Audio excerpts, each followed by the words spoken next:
Hi friends, कैसे हैं आप लोग। मुझे पता है कि जो लाइव क्लास में बहुत बड़ी समस्याएं क्रिएट हो रही हैं, नहीं प्रॉपरली हो पा रही है, ठीक है। इसलिए आप लोगों के लिए ऑफलाइन वीडियोस बना के डाली जाएगी, ठीक है। तो आप वो लोग आप देख सकते हैं, ठीक है। वो ग्रुप पे डाल दी जाएगी, आप लोग वहाँ से देख सकते हैं। अभी जो मैंने आपको बताया था मैं दोबारा से उसको रिपीट करूँगा, ठीक है, क्योंकि आप लोग नहीं समझ पा रहे होंगे उस समय पे, ठीक है। तो मैं दोबारा से फिर उसे रिपीट करूँगा, ठीक है।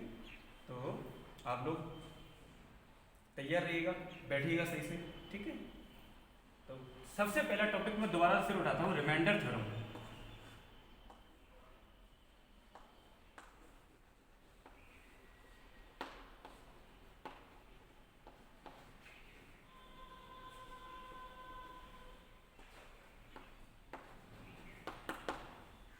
और बताता हूँ आपको रिमाइंडर थ्योरम क्या है, ठीक है। हालांकि मैंने आपको पिछली क्लास में ही बताया था कि रिमाइंडर थ्योरम है क्या, इसका मीन्स क्या है, ठीक है। तो रिमाइंडर थ्योरम नाम से ही आपको पता चल रहा होगा कि इसमें कुछ ना कुछ रिमाइंडर वाली बात हुई होगी, ठीक है। इसलिए इसका नाम रिमाइंडर थ्योरम रखा गया है। तो इसका स्टेटमेंट पहले मैं लिख देता हूँ, ठीक है, आराम से देख लीजिएगा आप। स्टेटमेंट क्या है, if P x be a polynomial whose power या डिग्री बोल सकते हो is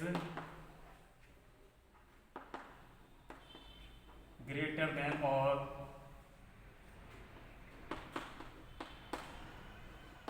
equal to 1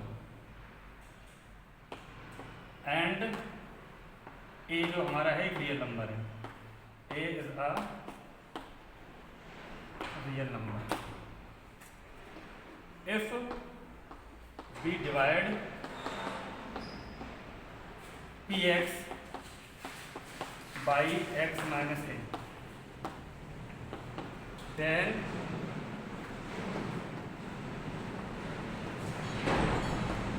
remainder will be b।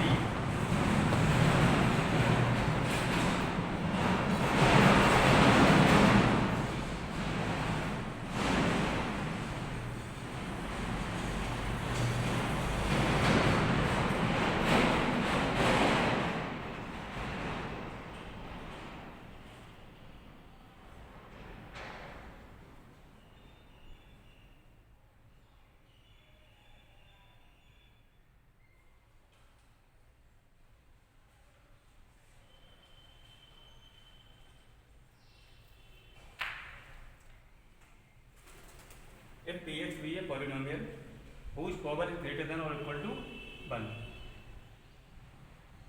and a is a real number,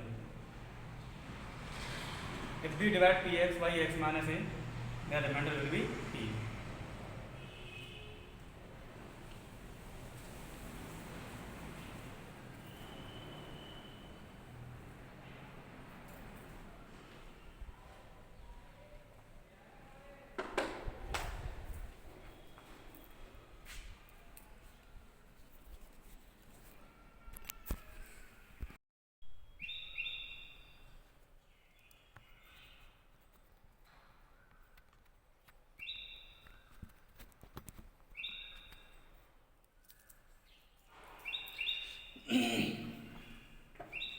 hi friends, मैं आप लोगों के लिए दोबारा से फिर ये समझाने आया हूँ कि रिमाइंडर थ्योरम क्या होती है, ठीक है। रिमाइंडर थ्योरम के बाद मैं बात करूँगा कि फैक्टर थ्योरम क्या होती है, ठीक है। तो सबसे पहले रिमाइंडर थ्योरम की बात कर लेता हूँ मैं। तो मैंने पहले भी आपको स्टेटमेंट लिख के बताया था, मैंने दोबारा भी स्टेटमेंट आपके सामने लिखा हुआ है कि पी एक्स हमारे पास कोई पॉलिनोमियल है जिसकी डिग्री या पावर कह सकते हो 1 या 1 से बड़ी है, और 2 भी हो सकती है, 3 भी हो सकती है कुछ भी हो सकती है, और ए हमारे पास कोई रियल नंबर है, ठीक है। अगर हम पी एक्स को x माइनस ए का मतलब हो गया उस रियल नंबर को x में से माइनस करके एक हमने लीनियर पॉलिनोमियल बना लिया, और उस लीनियर पॉलिनोमियल को बनाने के बाद में पी एक्स को हमने क्या किया, पी एक्स को x माइनस ए से हमने डिवाइड कर दिया। तो जो रिमाइंडर बचा हमारे पास कितना बचा, पी ए। हालांकि इससे पहले रिमाइंडर निकालने के पास हमारे पास केवल एक ही प्रोसेस होता था, और वो होता था डिवीजन। डिवीजन के थ्रू हम बता पाएंगे कि रिमाइंडर कितना होगा। ठीक है। बट यहाँ पे क्या है, यहाँ पे हम डिवीजन का यूज नहीं करेंगे, यहाँ पे हम अपनी रिमाइंडर थ्योरम का यूज करके आपको बताएंगे कि रिमाइंडर कितना होगा। ठीक है, तो देखते रहिएगा और पहले स्टेटमेंट को पढ़ लीजिएगा। If P x be a polynomial whose power is greater than और equal to 1 and a is the real number, if we divide P x by x minus a then remainder will be P a. अब P ए का मतलब क्या हुआ, P A का मतलब ये हुआ कि जो रियल नंबर था आपका ए, अगर उस रियल नंबर को मैं पी एक्स में पुट कर दूं, ठीक है, तो जितना आएगा वो रिमाइंडर होगा आपका। अगर बाई द वे मान लीजिए वहाँ 0 आ गया तो आप ये कह पाएंगे कि x minus A P x का एक फैक्टर है, अगर रिमाइंडर 0 आता है तब, अदरवाइज आप नहीं कह सकते कि x minus A P x का एक फैक्टर हुआ। तो चलिए कुछ एग्जांपल दे रहा हूँ, मैं आपको बताता हूँ कि रिमाइंडर थ्योरम का यूज कैसे करेंगे, आप कहाँ पे करेंगे, ठीक है, किन कंडीशंस में आपको करना है, ठीक है, तो बताते हैं।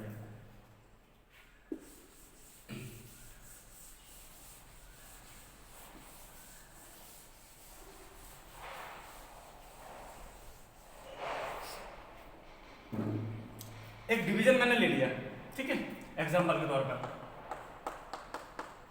मैंने क्या किया, x cube plus 3x square minus 4x plus 5, ठीक है, इसको मैंने डिवाइड कर दिया x माइनस 3 से, करिए डिवाइड भी। एक्स क्यूब को जब मैं x से डिवाइड करूंगा तो x स्क्वायर होगा, मैंने बताया था first term is divisible by the first term, तो फर्स्ट टर्म को हम फर्स्ट टर्म से ही डिवाइड करेंगे, ठीक है, first term is always divided by the first term. X square का डिवाइड में मल्टीप्लाई करके हल किए, x square into x, x cube plus minus minus 3 का मल्टीप्लाई करेंगे कितना हो जाएगा 3x स्क्वायर, साइन चेंज कर दिया माइनस और ये प्लस कर दीजिए, खत्म। 3x स्क्वायर प्लस का 3x स्क्वायर 6x स्क्वायर हो गया प्लस का, माइनस 4x को नीचे कैरी फॉरवर्ड कर लिया, 6x स्क्वायर को जब मैं x से डिवाइड करूंगा तो प्लस का 6x बचेगा, प्लस के 6 का मल्टीप्लाई कर दिए 6x square plus minus minus 6 3 जा 80x माइनस और ये plus minus 4x plus 18x 14x plus का बचेगा, प्लस के 5 को नीचे उतार लिया मैंने, 14x को मैंने x से डिवाइड किया तो प्लस का 14 बचेगा, मल्टीप्लाई करिए 14x माइनस 14 3 जा 42 माइनस और ये प्लस कैंसिल आउट। अच्छा ये दोनों प्लस के हैं तो ये ऐड हो जाएंगे तो ये 47 बचेगा आपका, जो कि रिमाइंडर होगा। तो डिवाइड के प्रोसेस के थ्रू आप बहुत आराम से रिमाइंडर निकाल सकते हैं अगर प्रोसेस सही है आपका। तो अगर आप मान लीजिए कोई ऐसे ये कहे कि आप बिना डिवाइड किए हुए रिमाइंडर निकाल दें तो क्या करेंगे, तो कौन सा ऑप्शन रहेगा आपके पास, क्या यूज करेंगे आप? इस केस में आप यूज करेंगे रिमाइंडर थ्योरम, ठीक है। देखिए मैंने अपने दिमाग में ये px बना लिया पूरा, तो है px पॉलिनोमियल, ये बना लिया मैंने x माइनस ए। जब ये x माइनस ए है तो a की वैल्यू क्या है 3, माइनस 3 नहीं, क्योंकि इसकी कंपैरिजन में x माइनस ए से करूंगा, और जब इसकी कंपैरिजन में x माइनस ए से करूंगा तो minus a equal to minus 3, तो a इक्वल टू 3, a की वैल्यू कितनी है 3 है। तो अब देखिए अब a की वैल्यू 3 होगी, px बराबर क्या था हमारा x cube plus 3x square minus 4x plus 5, ठीक है। अब x की वैल्यू a की वैल्यू कितनी है हमारे पास a, जब मैं उस a को यहाँ पे रख दूंगा x की जगह पर, a का मतलब 3 रखो भाई, 3 का होल क्यूब प्लस 3 का whole square minus 4 into 3 plus 5, 3 3 9 3 27, ठीक है भाई। आगे देखो 3 3 9 9 9 3 27 4 3 12 प्लस 5, ये देखो भाई ऐड करेंगे हम तो 54 हो जाएगा, और 54 में हम 5 और ऐड कर देंगे तो कितना हो जाएगा 59, इसमें माइनस 12 कर दीजिएगा, 9 माइनस 2 7 5 माइनस 1 4, तो प्लस का 47 है। ये क्या था हमारा रिमाइंडर, हमने यहाँ डिवाइड करके बता दिया 47 रिमाइंडर है, बट जब हमने इसमें रिमाइंडर थ्योरम यूज की तब भी हमारा रिमाइंडर 47 निकल गया। तो ये प्रोसेस आई थिंक 2 से 3 लाइन में आप कर सकते हैं, और ये थोड़ी वो अपनी रियल प्रोसेस इसको बोलेंगे, ठीक है। बिना रिमाइंडर थ्योरम को यूज किए जब हम डिवाइड करते हैं, ठीक है, तो ये वो प्रोसेस अपनी डायरेक्टली प्रोसेस हो गई, ठीक है। अगर हमें रिमाइंडर थ्योरम का यूज करके रिमाइंडर फाइंड आउट करना है तो फिर हम अपने रिमाइंडर थ्योरम का यूज करेंगे यहाँ पे, ठीक है। तो सबसे पहले करना क्या है, सबसे पहले क्या करना है, आपको ये देखना है कि हमारा डिवाइजर कितना है, उस डिवाइजर की कंपेरिजन x माइनस ए से कर देनी है। तो a की जो वैल्यू निकल के आए उस वैल्यू को आप पॉलिनोमियल में, किसी भी पॉलिनोमियल में पुट कर दीजिए आप, तो वहां से जो वैल्यू निकल के आएगी वो ये बताएगी कि मैं रिमाइंडर हूं। अब देखिए यहां से a का वैल्यू मैंने 3 निकाला वहां से, और 3 इस पॉलिनोमियल में पुट कर दिया। जब 3 पुट किया तो मुझे मिला कितना, 47। अब 47 मुझे मिला तो ये 47 क्या हो जाएगा, हमारा रिमाइंडर हो जाएगा, ठीक है। तो बिना डिवीजन किए हुए आप किसी भी पॉलिनोमियल को जब किसी दूसरे पॉलिनोमियल से डिवाइड करते हैं तो रिमाइंडर क्या होगा, वो रिमाइंडर इतना होगा साहब इस केस में, ठीक है। तो इसी के अकॉर्डिंगली हम और भी एग्जांपल्स को सॉल्व कर सकते हैं, क्वेश्चंस को सॉल्व कर सकते हैं, ठीक है। अब ये रिमाइंडर 47 आया तो क्या मैं ये कह दूं कि ये इसका फैक्टर है? आई थिंक ये जो हमारा डिवाइजर है, क्या ये हमारे डिविडेंड का फैक्टर है? नहीं। फैक्टर कब कहलाएगा, फैक्टर जब कहलाएगा जब रिमाइंडर 0 है, ठीक है। तो यहाँ रिमाइंडर 0 नहीं है, और जब रिमाइंडर 0 नहीं है तो then we can say that x minus 3 is not a factor of x cube plus 3x square minus 4x plus 5, ठीक है। तो आप फैक्टर थ्योरम के थ्रू भी, सॉरी रिमाइंडर थ्योरम के थ्रू भी आप रिमाइंडर फाइंड आउट कर सकते हैं और डिवाइड करके भी आप कर सकते हैं। तो आप इससे करेंगे क्या, ये निकाला है आपने, क्यों करेंगे आप? ये जब करेंगे जब ये पूछा जाएगा कि क्या ये पॉलिनोमियल इस पॉलिनोमियल का फैक्टर है या नहीं। अगर फैक्टर है तो रिमाइंडर 0 आएगा, और रिमाइंडर अगर 0 नहीं आता है तो फैक्टर नहीं है, ठीक है। तो एक पॉलिनोमियल का दूसरे पॉलिनोमियल के लिए ये बता पाना कि ये इसका फैक्टर है या नहीं है, ठीक है, आप वहां पर रिमाइंडर थ्योरम को अप्लाई कर सकते हैं और ये बता सकते हैं कि ये इसका फैक्टर है या नहीं है, ठीक है। इफ फैक्टर है देन क्या होगा, remainder will be 0। If remainder will not be equal to 0 or not 0 then, अब रिमाइंडर हमारा 0 नहीं है, if remainder is not 0 then we can say that the divisor is not a factor of dividend, okay. अब इसके बाद हम बात करते हैं फैक्टर थ्योरम। आई थिंक आपकी समझ में आया होगा ये, ठीक है, बहुत सिंपल है, इसमें कुछ है नहीं, बस आपको देखना है, समझना है और कुछ नहीं करना है, ठीक है। और आप अपने घर पे बैठे क्वेश्चंस को लगा सकते हैं, सॉल्व कर सकते हैं, ठीक है। बाकी वर्कशीट चाहिए तो आप रिमाइंडर थ्योरम से रिलेटिव या फैक्टर थ्योरम से रिलेटिव मैं आपको आज वर्कशीट भी प्रोवाइड करा दूंगा, ठीक है। और कोई भी दिक्कत हो आप तो पूछ सकते हैं विदाउट हेजिटेशन।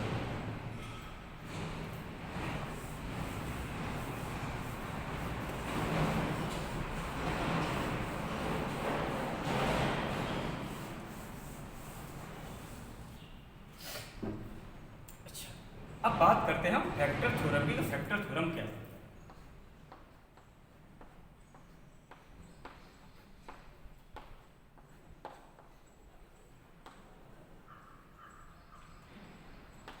फैक्टर थ्योरम मैंने ये भी बताया था कि अगर दुनिया में रिमाइंडर थ्योरम ना होती तो कोई फैक्टर थ्योरम जानता ही नहीं, ठीक है। तो फैक्टर थ्योरम जो बनी वो रिमाइंडर थ्योरम के बेस पर ही बनी। अगर रिमाइंडर थ्योरम नहीं पढ़ेंगे आप तो फिर फैक्टर थ्योरम पढ़ने का औचित्य क्या है, क्या मतलब है इसमें? कोई मतलब नहीं। तो सबसे पहले आप रिमाइंडर थ्योरम पढ़िएगा सही से, उसके बाद फैक्टर थ्योरम पढ़िएगा, ठीक है। अब देखिए फैक्टर थ्योरम का स्टेटमेंट क्या कहता है। If px be a polynomial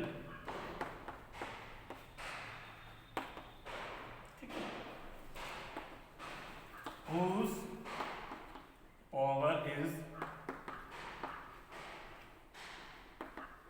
greater than or equal to 1 and a the real number. अब फैक्टर थ्योरम जो है वो अलग दो स्टेप्स में बताएंगे। पहले स्टेप्स क्या कहते हैं, if x minus a is a factor of px then pa equal to 0।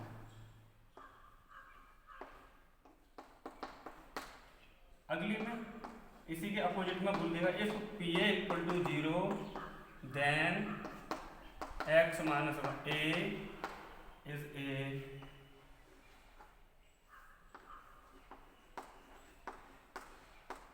Factor of px।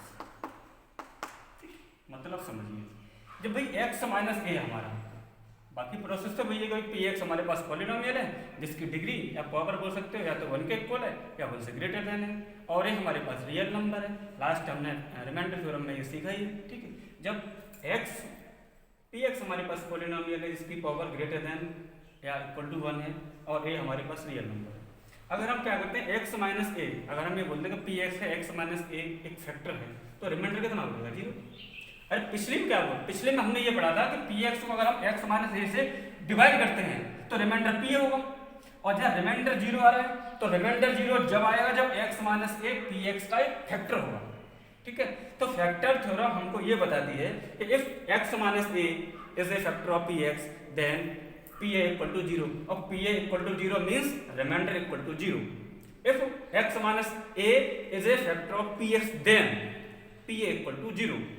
अच्छा, इफ pa इक्वल टू 0, भाई बात उल्टी हो गई ना, पहले मैं सीधी बात मैंने बोल दी, अब मैंने इसको उल्टा कर दिया इस स्टेटमेंट को, तो p equal to 0 then x minus a is a factor of px। बात समझिए, अगर भाई एक पॉलिनोमियल किसी दूसरे पॉलिनोमियल का फैक्टर है तो रिमाइंडर 0 होगा, पहली बात, ठीक है। अच्छा, दूसरी बात, अगर रिमाइंडर 0 है तो भाई पहला पॉलिनोमियल दूसरे पॉलिनोमियल का फैक्टर होगा। ये तो डिवाइडर का ही तो रोल प्ले कर रहा है, ये डिविडेंड का रोल प्ले कर रहा है। तो अगर रिमाइंडर 0 हुआ तो डिवाइडर इस डिविडेंड का एक फैक्टर हो जाएगा, और अगर ये डिवाइडर इस डिविडेंड का एक फैक्टर है तो रिमाइंडर भैया 0 होगा, ठीक। समझ में आएगा फैक्टर थ्योरम क्या है। फैक्टर थ्योरम ये है कि px आपके पास कोई पॉलिनोमियल है जिसकी डिग्री या तो 1 है या 1 से ग्रेटर है, और a आपके पास कोई रियल नंबर है। अगर आपने x माइनस ए से px को डिवाइड कर दिया और रिमाइंडर आ गया 0, तो भाई x माइनस से उसका फैक्टरी तो कहलाएगा, या रिमाइंडर 0 आया, भाई x माइनस ए px का एक फैक्टर है तो रिमाइंडर 0 होगा, और अगर रिमाइंडर 0 है तो x माइनस ए px का एक फैक्टर होगा। तो बात पहले की उल्टी दूसरी है या दूसरी की सीधी पहली है, ठीक है। अब दोनों का मतलब एक ही है, घुमा फिरा के कैसे भी बोल दीजिएगा, ठीक है। तो ये रही आपकी फैक्टर थ्योरम। अब भाई इस फैक्टर थ्योरम से पता क्या लगाएंगे आप, फैक्टर थ्योरम से क्या पता लगाएंगे, अगर फैक्टर थ्योरम में आप रिमाइंडर थ्योरम घूस दें, घूसने का मतलब ये है कि वहाँ से आप ये पता लगा लें क्या रिमाइंडर 0 आ रहा है, तो आप कह सकते हैं भाई डिवीजर जो है, डिवाइजर जो है वो डिविडेंड का एक फैक्टर है, ठीक है। या जब आप डिवाइड करेंगे तो 0 आ जाए तो आप कह सकते हैं भाई ये डिवाइजर जो है वो डिविडेंड का एक फैक्टर है, ठीक है। तो दोनों चीज़ें आप यहाँ से बता सकते हैं कि रिमाइंडर 0 है तो ये इसका फैक्टर है, और अगर ये इसका फैक्टर है तो रिमाइंडर 0 होगा, ठीक है। तो ये रही हमारी फैक्टर थ्योरम जो कि रिमाइंडर थ्योरम से बिल्कुल कनेक्टेड है, ठीक है। तो आप पहले रिमाइंडर थ्योरम को अच्छे से पढ़िएगा और फिर फैक्टर थ्योरम को अच्छे से पढ़िएगा।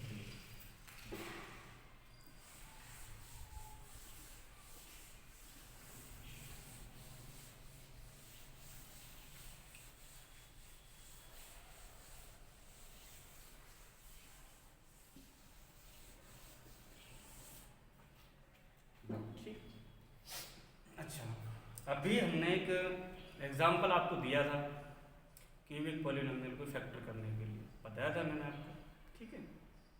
तो दोबारा से फिर बता देते हैं, ठीक है।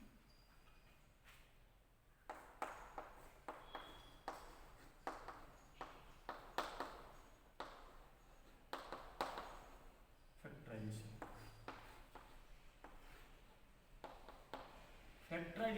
टॉपिक में आज हम क्यूबिक पॉलिनोमियल्स के फैक्टराइजेशन की बात करेंगे। हमने क्या किया, एक एग्जांपल ले लिया, सेम वही एग्जांपल लूंगा जो मैंने अभी आपको बताया था। px equal to x cube plus 6x square plus 11x plus 6। अब तक हमने क्वाड्रेटिक पॉलिनोमियल्स के फैक्टराइजेशन तो पढ़े थे, क्यूबिक के नहीं पढ़े थे। तो क्यूबिक में क्या होता है, सबसे पहले हम बेटा कोई ऐसी वैल्यू ढूंढते हैं जो कि उस क्यूबिक पॉलिनोमियल को 0 के बराबर कर दे, अगर वेरिएबल की जगह पर वो रखी जाए तो। अब ये जो हमारा पॉलिनोमियल है वो x के टर्म्स में है, तो इसमें x की कौन सी वैल्यू रखी जाए कि इसका वैल्यू 0 के बराबर हो। और ये जो वैल्यू लानी है वो आपको सोच के लानी है। 1 भी हो सकता है, प्लस का मास का 1 भी हो सकता है, 1/2 भी हो सकता है, मास का 1/2 भी हो सकता है, 1/3 भी हो सकता है, मास का 1/3 भी हो सकता है, 2 भी हो सकता है, 3 भी हो सकता है, 4, 5 कुछ भी हो सकता है। लेकिन ये आपके IQ के ऊपर डिपेंड करेगा, आपकी प्रैक्टिस के ऊपर डिपेंड करेगा। ठीक है, वो कहते हैं ना practice makes a man perfect.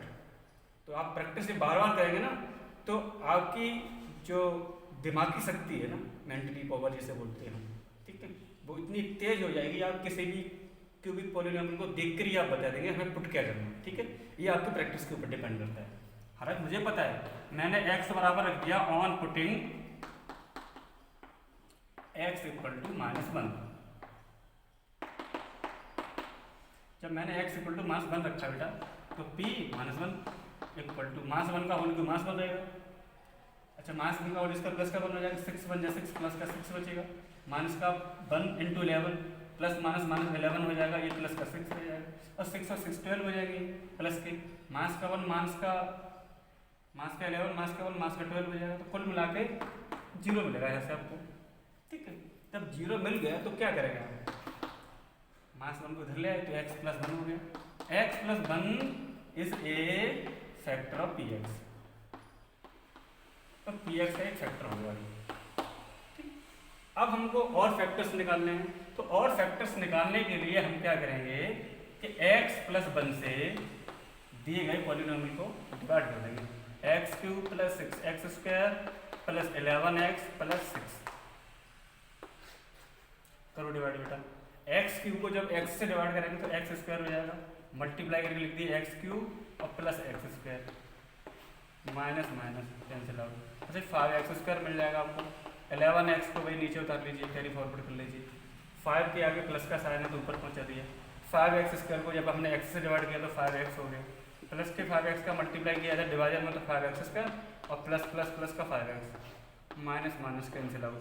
11x में 5x निकल जाएगा, 6x बचेगा, प्लस के 6 को नीचे कैरी फॉरवर्ड कर लेंगे, प्लस के इसके आगे प्लस का साइन ऊपर पहुंचा दिया मैंने। 6x को x से डिवाइड किया तो 6 हो गया भाई, तो 6x + 6 बन जाए 6, इसका डिवाइजर मल्टीप्लाई करके नीचे लेंगे, माइनस माइनस कैंसिल होगा, तो रिमाइंडर हमारा कितना बचा 0। ठीक है, तो अब हमारा जो क्यूबिक पॉलिनोमियल था x³ + 6x² + 11x और प्लस 6 इक्वल टू, एक फैक्टर था हमारा x + 1 और दूसरा फैक्टर निकल गया हमारा x² + 5x + 6। ठीक है, अब मैंने बताया इसको आप सॉल्व कर सकते हैं। ये तो 2 पावर वाला है, क्वाड्रेटिक पॉलिनोमियल है, इसको आप सॉल्व करेंगे तो एक क्वेश्चन में x + 2 आ जाएगा और एक में x + 3 आ जाएगा। ठीक है, इसको सॉल्व करेंगे तब तो ये 3 फैक्टर आएंगे, और 3 फैक्टर आएंगे भाई। 3 फैक्टर इसलिए आएंगे क्योंकि हम क्यूबिक पॉलिनोमियल को फैक्टराइज करने जा रहे हैं। क्यूबिक पॉलिनोमियल को जब हम फैक्टराइज करेंगे तो हमारे पास कितने फैक्टर मिलेंगे, 3 फैक्टर्स मिलेंगे। ठीक है, तो ये हमारे x + 1, x + 2, x + 3 are the factors of the given polynomial. Okay, so by this method you can calculate the factors of any cubic polynomial. ठीक है, और ये जो मेथड है इसे हम ब्रह्मास्त्र बोलेंगे, ये कभी फेल नहीं होता आपका। ठीक है, ये सबसे अच्छा, सबसे टिकाऊ और सबसे बेहतरीन। ठीक है, इसमें बहुत कम चांसेज रहते हैं गलती होने के। ठीक है, बहुत अच्छा मेथड है, आप इसको जरूर सीखें। आप बता दीजिएगा ग्रुप पे मैसेज सेंड करके, अगर ये प्रोसेस समझ में नहीं आया हो तो मैं और एग्जाम्पल्स लेके आपको समझा दूंगा, ठीक है। बट आप बताइएगा जरूर, आज ये वीडियो मैं ग्रुप पे भेजूंगा, आप लोग देखिएगा और देख करके ये जरूर बताइएगा कि ये प्रोसेस आपको कैसा लगा, ठीक है। और एक और मेथड है वो भी मैं आपको बताऊंगा, ठीक है, और वो कहाँ यूज होता है ये भी मैं आपको बताऊंगा, ठीक। तो अभी मैंने जो आपको मेथड बताया बहुत अच्छा मेथड है, ठीक है, इससे टिकाऊ मेथड कोई हो नहीं सकता दुनिया में।